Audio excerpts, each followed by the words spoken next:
Hello, hello, hello. This is Tom from Tom and Ruth Philippine Adventures. Today, I want to talk about something that's really simple, but you know what? It's really kind of hard, some instances, to find. Is coffee in the Philippines. This is presently the one that I use. Now, they have a lot of coffees here, but they're instant coffees. I mean, they're instant. You just add the water. I have Nescafe here. There's a lot of coffee that's grown here, but I find it's a little too bitter for me. They have Starbucks. There's many coffee places here. They even have Coffee Bean. Of course, there's Dunkin' Donuts. There's McDonald's. Of course, McDonald's is my favorite coffee. But I find that finding coffee here can be a challenge. We get this in the market, and sometimes they have it, sometimes they don't. Even at the supermarkets, they don't always have it because people tend to buy this one. And it's usually the foreign people tend to buy this one because the other ones are just small packets. You rip up, open them up, and they're instant. They have a lot of cream, a lot of sugar, and very little coffee in it. It's real more like drinking, candy or something like that, candy coffee. But I noticed that here in the Philippines, if you want to have good coffee, maybe you want to. Now they do carry. Some will carry Folgers from time to time. Where you can put it in your coffee pot and brew your own coffee. And even I find that Folgers is hard for me in my province to find. They don't always have it. You know, I used to love the roast coffee and or the ground up.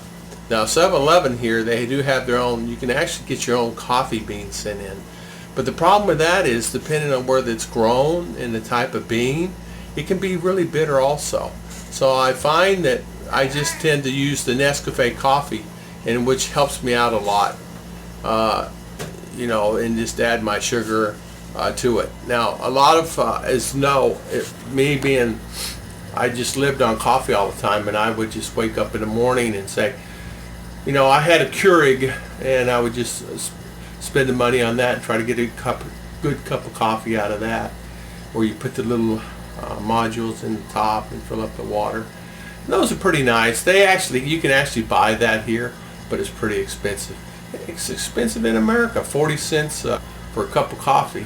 And I find that sometimes you can find it cheaper at Walmart and use their brand, but still, it's still 30 cents at least for a cup of coffee. I think it's $3.28 for 10 little modules, so it's 32 cents.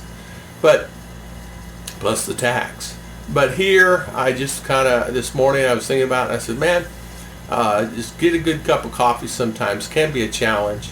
But I'm getting used to my Nescafe now, here 3 years, using that. I got spoiled in America, but something you may want to think about if you're coming here.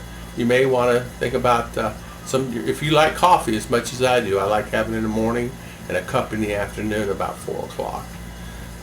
A lot of people have their afternoon drinks in the afternoon. I just have a cup of coffee. But I want to thank everybody for watching. And this is coffee time. Please hit subscribe.